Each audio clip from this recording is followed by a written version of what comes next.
Hi ಎಲ್ಲರಿಗೂ ನಮಸ್ತೆ. ನಾನು ನಿಮ್ಮ ಆಶಾ ಚಂದ್ರ ಭಟ್. ಆಶಾ ಸ್ಥಳ ಪಾಕಕ್ಕೆ ನಿಮಗೆಲ್ಲರಿಗೂ ಸ್ವಾಗತ.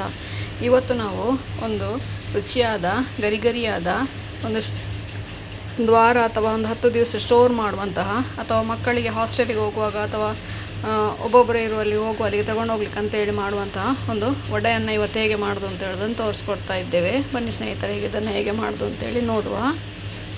ಅಕ್ಕಿ ವಡೆ ಮಾಡಲಿಕ್ಕೆ ನಾನಿಲ್ಲಿ ಅರ್ಧ ಕೆಜಿಯಷ್ಟು ಪಟ್ಟಾಬಿ ಅಕ್ಕಿ ಹುಡಿ ತಗೊಂಡಿದ್ದೇನೆ.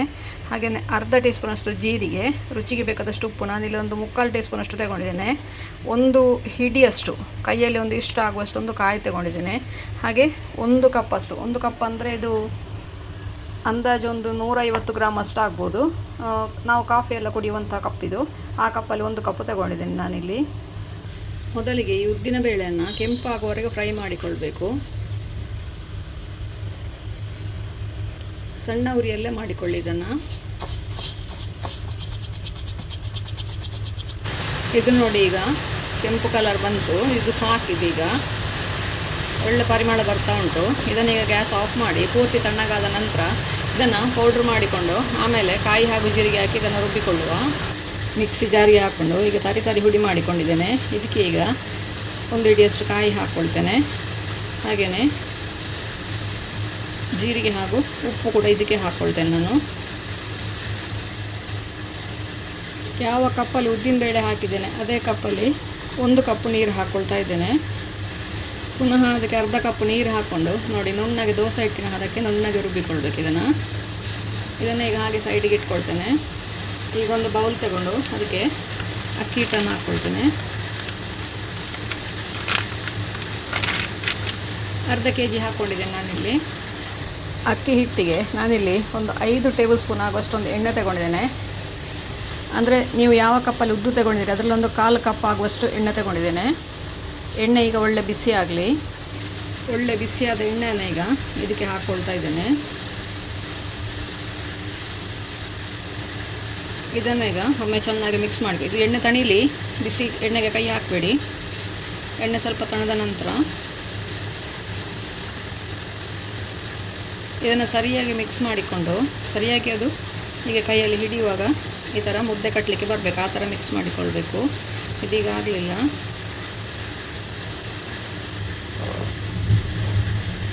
ಇದು ನೋಡಿ, ಈಗ ಕರೆಕ್ಟಾಗಿ ಹಿಡಿಲಿಕ್ಕೆ ಬರ್ತದೆ. ಈಗ ಇದಕ್ಕೆ ನಾವೇನು ರುಬ್ಬಿಟ್ಟಿದ್ದೇವೆ ಆ ಉದ್ದನ್ನು ಹಾಕ್ಕೊಳ್ಳುವ.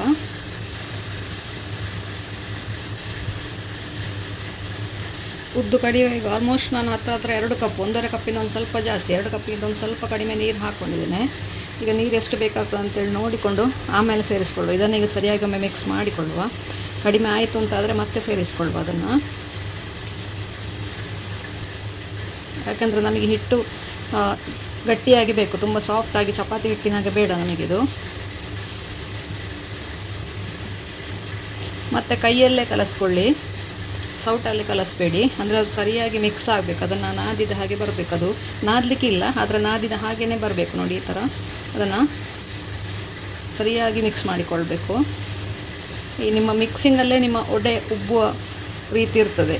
ಮಿಕ್ಸಿಂಗಲ್ಲಿ ಒಂದು ಸ್ವಲ್ಪ ಹೆಚ್ಚು ಕಡಿಮೆ ಆಯಿತು ಅಂತಾದರೆ ಸರಿಯಾಗಿ ಉಬ್ಬಿ ಬರೋದಿಲ್ಲ. ಉಬ್ಬಿ ಬರದಿದ್ದರೂ ಇದೇನು ತೊಂದರೆ ಆಗೋದಿಲ್ಲ. ಯಾಕೆ ಅಂದರೆ ಇದು ಉಬ್ಬುವ ಒಡೆ ಅಲ್ಲ, ಇದು ಬಜಕ್ರ ಒಡೆ ಅಂತೇಳಿ ಹೇಳ್ತೇವೆ ನಮ್ಮ ಭಾಷೆಯಲ್ಲಿ. ಅಂದರೆ ನಮ್ಮ ಹವ್ಯಕರಲ್ಲಿ ನಾವು ಬಜಕರ ವಡೆ ಅಂತ ಹೇಳ್ತೇವೆ. ತುಂಬ ರುಚಿ ಇದು ತಿನ್ನಲಿಕ್ಕೆ. ಹಾಗೆಯೇ ನಿಮಗೆ 1 ವಾರ, 10 ದಿನ, 15 ದಿನ ಸ್ಟೋರ್ ಮಾಡಿಕೊಳ್ಬೋದು. ಹಾಗೆ ನಿಮ್ಮ ಮಕ್ಕಳು ಪೇಟೆಗೆ ಎಲ್ಲರೂ ಹೋಗೋರು, ಅಂದರೆ ಕೆಲಸಕ್ಕೆ ಹೋಗೋರು ಅಥವಾ ಕಲೀಲಿಕ್ಕೆ ಹೋಗೋರು, ಹಾಸ್ಟೆಲಿಗೆ ಹೋಗೋರು ಅಂತ ಆದರೆ ಅವರಿಗೆ ಕಳಿಸಿಕೊಡ್ಲಿಕ್ಕೆ ಕೂಡ ಇದನ್ನು ಮಾಡಿಕೊಟ್ಟು ಕಳಿಸ್ಬೋದು. ಇದು ನೀರು ಸಾಕು ಅಂತ ಅನ್ನಿಸ್ತಾ ಇದೆ ನನಗೆ. ಇದನ್ನು ಸರಿಯಾಗಿ ಕಲಸಿದರೆ ನೀವು ನೋಡಿಕೊಂಡು ಹಾಕಿ. ನೀವು ಹಾಕಿದ ಉದ್ದು ಹಾಗೆಯೇ ಅಕ್ಕಿ ಹುಡಿ ನೋಡ್ಕೊಂಡು ಹಾಕಿ. ಇದನ್ನೀಗ ಮುದ್ದೆ ಮಾಡಿದರೆ ಇದು ಸಾಕಂತ ಅನ್ನಿಸ್ತಾ ಉಂಟು.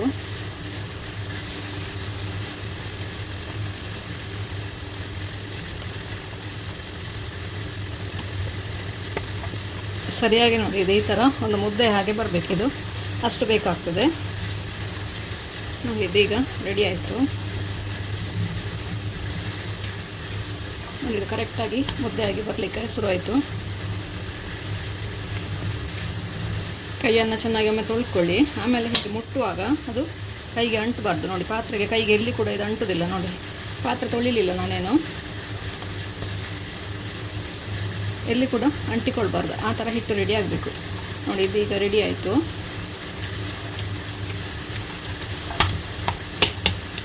ಇದನ್ನು ಮುಚ್ಚಿಡೋದು, ಹುಳಿ ಬರೋದು ಅಥವಾ ನೆನೆಯೋದೆಲ್ಲ ಏನಿಲ್ಲ, ಇದರಲ್ಲಿ ಕೂಡಲೇ ಮಾಡಿಕೊಳ್ಬೋದು. ಇದನ್ನೀಗ ಸಣ್ಣ ಸಣ್ಣ ನಿಮಗೆ ಎಷ್ಟು ದೊಡ್ಡ ಒಡೆ ಬೇಕು ಅಷ್ಟು ದೊಡ್ಡ ಒಡೆಗೆ ಉಂಡೆ ಮಾಡಿಕೊಳ್ಳಿ. ತುಂಬ ದೊಡ್ಡ ಬೇಡ, ಸಣ್ಣ ಸಣ್ಣ ಆದರೆ ಒಳ್ಳೆಯದು.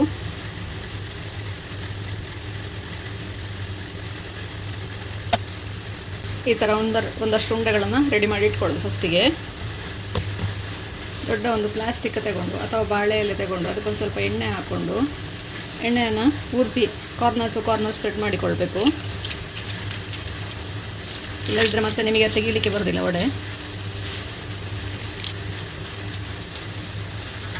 ಈ ಥರ ಒಂದು ಸ್ವಲ್ಪ ದೂರಕ್ಕೆ ಒಂದೊಂದೇ ಉಂಡೆಗಳನ್ನು ಇಡ್ತಾ ಹೋಗೋದು. ಮೇಲಿನ ಅದೇ ಥರ ಇನ್ನೊಂದು ಪ್ಲಾಸ್ಟಿಕ್ ಇಟ್ಕೊಂಡು ಅದಕ್ಕೆ ಕೂಡ ಎಣ್ಣೆ ಪಸೆ ಮಾಡಿ, ಹೀಗೆ ನೋಡಿ ಫ್ಲ್ಯಾಟ್ ಇರುವಂಥ ಒಂದು ತಟ್ಟೆ ಯಾವುದಾದ್ರೂ ತಗೊಂಡು ಜಸ್ಟ್ ಅದನ್ನು ಪ್ರೆಸ್ ಮಾಡಿದರೆ ಆಯಿತು. ನೋಡಿ ಎಷ್ಟು ದಪ್ಪ ಬೇಕೋ ಅಷ್ಟು ದಪ್ಪಕ್ಕೆ ಒಂದೊಂದೇ ಹೀಗೆ ಪ್ರೆಸ್ ಮಾಡ್ತಾ ಬಂದರೆ ಆಯ್ತು. ಅದನ್ನು ಎಲ್ಲವನ್ನು ಕೂಡ ಅದೇ ಥರ ಪ್ರೆಸ್ ಮಾಡಿಕೊಳ್ಳುವ.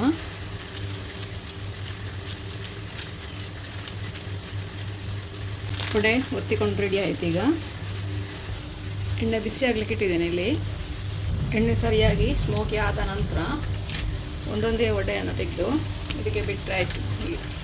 ನಿಧಾನವಾಗಿ ಬಿಡಿ, ಹುಷಾರಾಗಿ.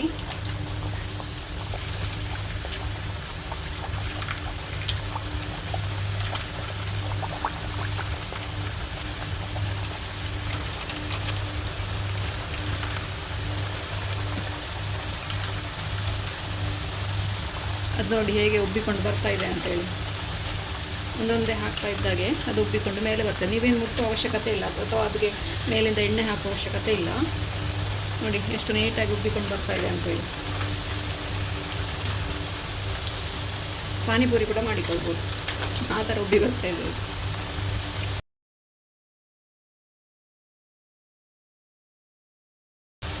ಹಾಕಿದ ಕೂಡಲೇ ಮಗಿಸ್ಲಿಕ್ಕೆ ಹೋಗಬೇಡಿ, ಒಂದು 2 ನಿಮಿಷ ಬಿಟ್ಟು ಮಗಿಸಿ.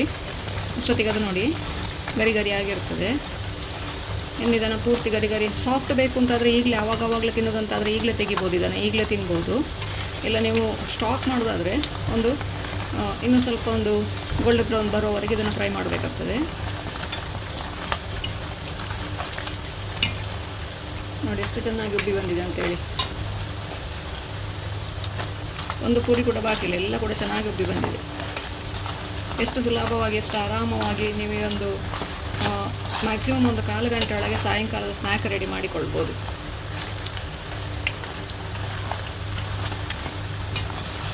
ಎಲ್ಲ ಐಟಮ್ಗಳು ಕೂಡ ಮನೆಯಲ್ಲೇ ಉಂಟು ನಮ್ಮ ಹತ್ರ.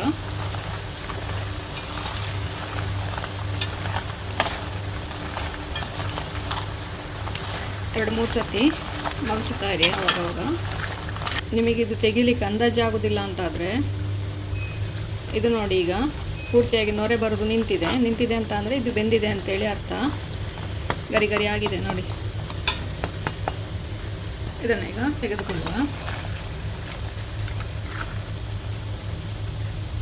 ಗರಿ ಗರಿಯಾದ ನಮ್ಮ ವಡೆ ರೆಡಿ ಆಯಿತು.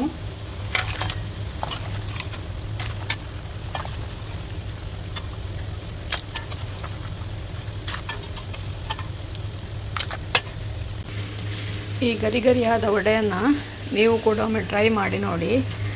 ಇದು ಎಷ್ಟು ಸಾಫ್ಟಾಗಿ ಎಷ್ಟು ಗರಿ ಗರಿಯಾಗಿದೆ ಅಂತ ಹೇಳ್ಕೊಂಡು. ಖಂಡಿತವಾಗ್ಲೂ ನೀವು ಕೂಡ ಒಮ್ಮೆ ಟ್ರೈ ಮಾಡಿ ಹೇಗಾಯಿತು ಅಂತೇಳಿ ನನಗೆ ಕಮೆಂಟ್ ಮೂಲಕ ತಿಳಿಸಿ. ಲೈಕ್ ಕೊಟ್ಟು ಶೇರ್ ಮಾಡಿ. ನೀವಿನ್ನೂ ನಮ್ಮ ಚಾನಲನ್ನು ಸಬ್ಸ್ಕ್ರೈಬ್ ಮಾಡ್ಕೊಳ್ಳಿಲ್ಲ, ಸಬ್ಸ್ಕ್ರೈಬ್ ಮಾಡಿಕೊಂಡು ಪಕ್ಕದಲ್ಲೇ ಇರೋ ಬೆಲ್ ಐಕಾನನ್ನು ಒತ್ತಿ ನಮ್ಮನ್ನು ಸಪೋರ್ಟ್ ಮಾಡಿ.